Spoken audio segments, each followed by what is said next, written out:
আল্লাহ পাক রব্বুল আলামিন ইব্রাহিম আলাইহিস সালাতু ওয়াস সালামের দোয়া এমন ভাবে কবুল করেছেন।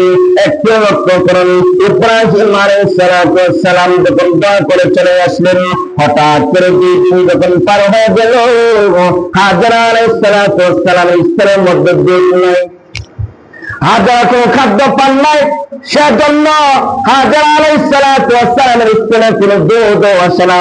এদিকটা খেজুর ছিল, খেজুর শেষ হয়ে গেছে, পানি নাই, অন্যদিকে মানব নাই, প্রাণীও নাই, কার কাছে যাইব, কি করব? তখন হাজরা আল্লাহ পাকের দরবারে চাওয়া শুরু করে দিল, কেউ নাই, মানব নাই, প্রাণী নাই, পানিও নাই, খাদ্য নাই, আপনি যদি আমাদেরকে রক্ষা না করেন, কেউ রক্ষা করার মালিক নাই। হাজরা আলাইহিস সালাতু ওয়াস সালাম এই কথা বলিয়া সাফা মারওয়া পাহাড়ের দিকে দৌড় দিল। ইসমাঈল আলাইহিস সালাতু ওয়াস সালাম পানির পিপাসাতে এমন ভাবে কান্না শুরু করে দিয়েছে, মা দেখে মায়ের চোখে পানি চলে আসছে।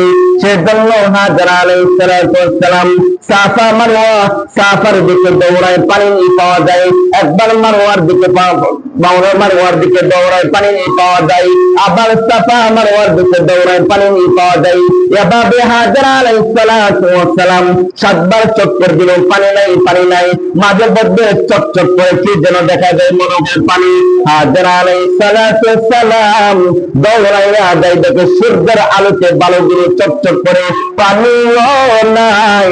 এদিকটা সন্তান হাউমাউ করে কান্না করতেছে, হঠাৎ করে পাশে একজন লোক ডাকটা বলে, ও হাজরা, ও ইব্রাহিম নবীর স্ত্রী, শুনো, কিসের জন্য তুমি কান্না করো, কেন চিন্তা করতেছো?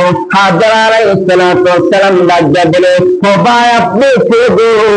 আমার পানি নাই, আমার খাদ্য নাই, আমার সন্তান কান্না করতেছি, আমি মা হয়ে যন্ত্রণা সহ্য করতে পারছি না। তখন জিবরাইল আলাইহিস সালাতু ওয়াস সালাম মানুষের আকৃতি আয়েশা ডাকটা বলতেছে, ও হাজরা, চিন্তার কোনো কারণ নাই, টেনশনের কোনো কারণ নাই, আল্লাহ পাক রব্বুল আলামিন আমি জিবরাইলকে মানুষের আকৃতিতে আপনার কাছে পাঠিয়েছেন। তখন জিবরাইল আলাইহিস সালাতু ওয়াস সালাম ওনার পাখা দ্বারা জমিনের মধ্যে এমন ভাবে আঘাত করলেন, জমিনের তলদেশ থেকে পানি বের হওয়া শুরু করে দিল। হাজরা আলাইহিস সালাতু ওয়াস সালাম পানি দেখিয়া খুশিতে কান্না শুরু করে দিল, দয়ার মালিক রে, এমন এক জায়গা থেকে পানি বের হইতেছে জীবনে কল্পনাও করা যায় নাই, যেখানে মানব নাই, যেখানে কোনো পানিও নাই, পানির কোনো নিদর্শন নাই, কিভাবে আল্লাহ পাক রব্বুল আলামিন জমিন থেকে পানি বের করলো? তখন হাজরা আলাইহিস সালাতু ওয়াস সালাম পানিকে লক্ষ্য করে বললেন, জমজম, ওরে পানি চলে যা। এই জন্য আল্লাহ পাক রব্বুল আলামিন ওই পানির নাম রেখেছেন জমজম, জমজম নাম রেখেছেন।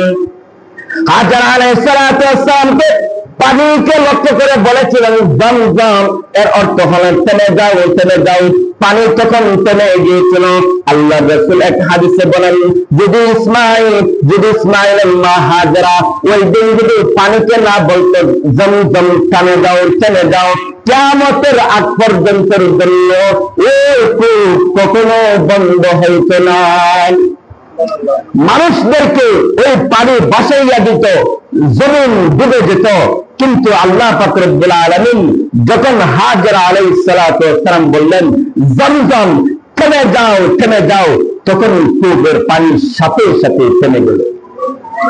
আল্লাহ পাক রব্বুল আলামিন এমন এক পানি সৃষ্টি করেছেন, এমন এক দামি পানি সৃষ্টি করেছেন, এত দামি পানি, জমজম কূপের পানি পান করার সাথে সাথে রোগ বালা মুসিবত সবকিছু ভালো হয়ে গেছে। সুবহানাল্লাহ।